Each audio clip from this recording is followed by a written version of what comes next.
Praise the lord.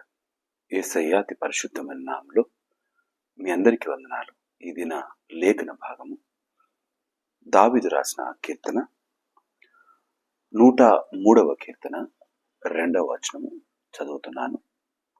నా ప్రాణమా యెహోవాను సన్నుతించుము, ఆయన చేసిన ఉపకారంలో దేనిని మరువకుము. దేవుడు చేసిన ఉపకారాలు ఎన్ని లెక్క పెట్టావు? లెక్క ఉన్నదా? లెక్కకు మించినవా? ఈ ప్రశ్న మనసుకు వేసుకుంటే మన మనసు చెప్పే మాట లెక్కకు మించినవే. నిజంగా యేసయ్య మన జీవితాల్లో లెక్కకు మించిన మేళ్లను అనుగ్రహించినాడు. అన్నిటికన్నా గొప్ప మేలేంటో తెలుసా? ధనం కాదు, బిడ్డలు కాదు, ఆస్తిపాస్తులు కావు, సమాజంలో గొప్ప హోదా కాదు, మనకిచ్చిన రక్షణ భాగ్యం. ఆయన మనల్ని నీతిమంతులుగా మార్చటానికి, ఆయన పాపపు స్థితిలోకి మార్చబడ్డాడు. మన పాపములన్నిటినీ ఆయన భుజాన మోసుకొని ఆ కలువరి సిలువనెక్కినాడు.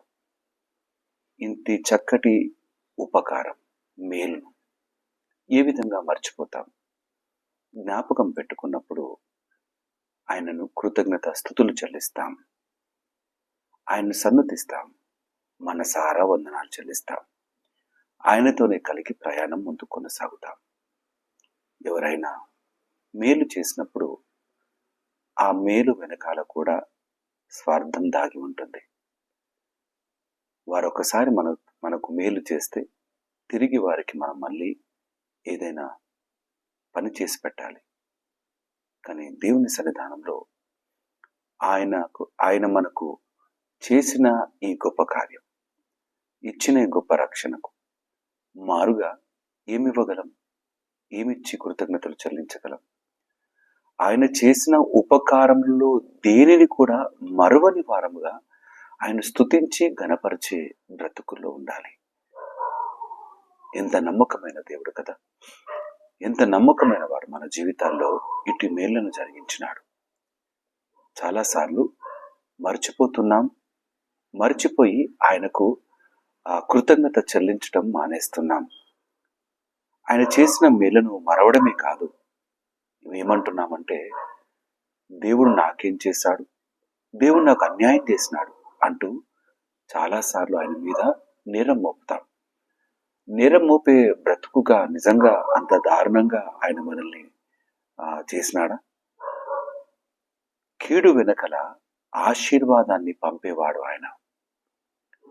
గాయము రేపువాడను నేనే, గాయము కట్టువాడను కూడా నేనే అనేది ఆయన మాటను జ్ఞాపకం ఉన్నదా? నీ బ్రతుకులో ఏది జరిగించాలో, ఏ మేలు నీకు ఇవ్వాలో ఆయనకు బాగా తెలుసు. ఆయన కన్నా గొప్పగా ఆలోచన నీ జీవితం కొరకు చేసేవాడవేమి కావు. ఆయన నమ్మకమైన వాడు. అందుకే ఆయన చేసే ప్రతి మేలుకు కృతజ్ఞత చెల్లిస్తూ ముందు కొనసాగడమే. ఆయన అడిగిన అన్నీ ఇచ్చి నిన్ను నిలబెట్టి నడిపించేవాడుగా ఉన్నాడు. ఈ ఉదయకాలము ఒక్కసారి తలపోసుకుందామా? ఎన్ని మేళ్లను జరిగించినాడో. దావీదు మహారాజు రాజుగా ఉండి ఆయన దేవుడు చేసిన కార్యాలను జ్ఞాపకం పెట్టుకొని కొనియాడుతూ ఉన్నాడు. మరి నా సంగతి ఏంటి? ఎన్నిసార్లు దేవుని కొరకు కృతజ్ఞతలు చెల్లించే వారంగా ఉంటున్నాం? మేలు జరిగించలేదు, నాకు కీడే ఉంది అంటూ ఆయన్ను దూషించిన వారము ఎన్నిసార్లు ఈ పని చేశామో కదా! దీనికి ఎవరము అతీతులం ఏమీ కాదు, మనుషులం కదా. చాలాసార్లు ఈ మాటే అంటాం. కానీ నిజమైన వాడు, నమ్మకమైన వాడు, మన కొరకు దివిని విడిచిపెట్టి భువికొచ్చిన వాడు మన బ్రతుకులను, బ్రద్దలైపోయిన జీవితాలను చూసి గొప్ప మేలే జరిగించినాడు ఆ కలువరి సిలువలో. ఈ మేలుకు మించిన మేలు మరొకటి ఉంటుందా? ఇటు మేళ్ల గుండా నడిపిస్తున్న ఆ యేసయ్యను కొనియాడదాం. ఉదయం లేవగానే మనకు ఆశీర్వాదకరపు వచనాలు వినటం అంటే ఇష్టం. దేవుడు నన్ను దీవిస్తున్నాడు అనే మాట చెబితే ఇష్టం. ఈరోజు నీకు అన్ని విజయాలే అంటే ఇష్టం.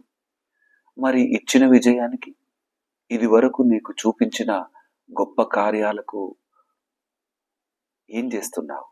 కృతజ్ఞత చెల్లిస్తున్నామా? కృతజ్ఞత చెల్లిస్తూ ఆయన్ను మహిమపరుస్తూ ముందు కొనసాగలిగితే ఇదివరకు జరిగించిన కార్యాల కన్నా గొప్ప కార్యాలే జరిగిస్తాడు. ఆయన సన్నిధానంలో ఓపికగా విశ్వాసంతో నిలబడాలి. చేసిన వాటన్నిటిని బట్టి వందనాలు చెల్లిస్తూ ముందు కొనసాగాలి. అట్టి కృతజ్ఞత కలిగిన జీవితంలో దేవుడు మనల్ని నిలబెట్టాలని ఆయన సన్నిధానంలో వేడుకుంటూ కొనసాగుదాం. మనుషులు మనకు మేలు చేస్తారు, కానీ వారికి మనతో అవసరం లేదు అనుకున్నప్పుడు వారికి మనము కొంచెం అయిష్టంగా ఉంటే చాలు, కీడే చేస్తారు. చాలా మందితో మనం కలిసి ప్రయాణం ముందు కొనసాగిస్తాం. ఆ ప్రయాణంలో వారికి మనం ఇష్టమున్నంత కాలము వారు మనకు మేలు చేస్తారు. కానీ ఎప్పుడైతే మనం వారికి కష్టంగా అనిపిస్తామో మేలు కాదు కదా, భయంకరమైన కీడు జరిగిస్తారు. అది వరకు మనతో ఉన్న సహవాసాన్ని పూర్తిగా మరచిపోయి మనల్ని దూరం చేస్తారు. అటువంటి వారు కోకొల్లలుగా మన చుట్టూ ఉన్నారు. అటివారు మర్చిపోతారేమో, కానీ మనల్ని ప్రేమించిన ఆ యేసయ్య మనల్ని మరువలేదు, విడువలేదు. ఈ ఉదయకాలము ఈ మాట జ్ఞాపకం పెట్టుకుందాం. అవును, నన్ను నిలబెట్టి నడిపిస్తున్నాడు, ఆయనకు వందనాలు చెల్లించాలి. నా బ్రతుకులో అనేకమైన గొప్ప కార్యాలు జరిగించాడు. నేను మనసారా ఆయన సన్నుతిస్తూ నా జీవితాన్ని ముందు కొనసాగించాలి అన్న మాటను మనం హృదయంలో దాచుకొని ఆయన ముందు కృతజ్ఞతలు చెల్లిస్తూ కీర్తనలు పాడుతూ మనసారా ఆయన పాదాల యొద్ద సాగిలపడుతూ ముందుకు కొనసాగే వారముగా మనముందాం. నమ్మకమైన ఈ జీవితం కొరకి వేలాది వందనాలు చెల్లిద్దాం. నువ్వు ఏ పరిస్థితుల్లో ఉన్నా, ఏ స్థితిలో ఉన్నా, నిన్ను దుఃఖము ముంచి వేసినా, సంతోషం నీ చుట్టూ ఉన్నా, ఏదైనా సరే ఆయనను మాత్రము కృతజ్ఞతలు చెల్లించకుండా మానకు. ఎందుకంటే ఆయన లెక్కకు మించిన ఆశీర్వాదాలు ఇచ్చినవాడు, లెక్కకు మించిన దీవెనలు ఇచ్చినవాడు. నీ ఇంట్లోని సంతోషానికి కారణభూతుడు ఆయనే. నువ్వు చేస్తున్న ఉద్యోగంకి నిన్ను నమ్మకంగా, నెమ్మదిగా, క్షేమంగా నడిపిస్తున్నది ఆయనే. నీ చదువుల్లో చక్కటి జ్ఞానాన్ని ఇస్తున్నది ఆయనే, కాపుదలను ఇస్తున్నది ఆయనే. నమ్మకంగా కృతజ్ఞతలు చెల్లిస్తూ జీవితకాలం అంతా ఆయన్ను మహిమపరుస్తూ బ్రతికే వారముగా మనముందాం. దేవుడి మాటలు దీవించి ఆశీర్వదించును గాక. ఆమేన్. తల వంచుదాం, ప్రార్థన చేసుకుందాం. మా యేసయ్య, మీకే వందనాలు. నువ్వు చేసిన మేలు ఎన్నో గొప్పవి. దావీదు మహారాజు నిన్ను సన్నుతిస్తున్నాడు. ఆ ప్రాణమా సన్నుతించుమంటూ నాయన నిన్ను కొనియాడుతూ ఉన్నాడు. దేవా, ఎల్లవేళలా నిన్ను కొనియాడే బిడ్డలుగా మమ్మల్ని నిలబెట్టమని ప్రార్థిస్తున్నాం. అయ్యా, కొంచెం కష్టం రాగానే మాకు దేవుడు ఏం చేశాడంటూ మేము తూలనాడుతున్నాం. అయ్యా, అటువంటి వారంగా మేము ఉండటానికి వీలు లేదు దేవా. కృతజ్ఞత కలిగి, విశ్వాసం కలిగి, నమ్మకంగా నీ బిడ్డలుగా, నీ సొత్తుగా బ్రతుకుటకు సహాయం దయచేయమని ప్రార్థిస్తున్నాం. చేసిన ప్రతి మేలను మేము జ్ఞాపకం పెట్టుకునేలాగున సహాయం దయచేయమని ప్రార్థిస్తున్నాం. నా తండ్రి, ఈ దినదీవెన ఆశీర్వాదాలతో మమ్మల్ని నింపి నడిపించమని స్తుతులు చెల్లిస్తూ యేసయ్య నామమున అడిగి ప్రార్థించి వేడుకుంటున్నాము నా తండ్రి. ఆమేన్. దేవుడి మాటలు దీవించి ఆశీర్వదించును గాక. దేవుడి మిమ్మల్ని అందరినీ దీవించి ఆశీర్వదించును గాక. అందరికీ ప్రైజ్ ది లార్డ్.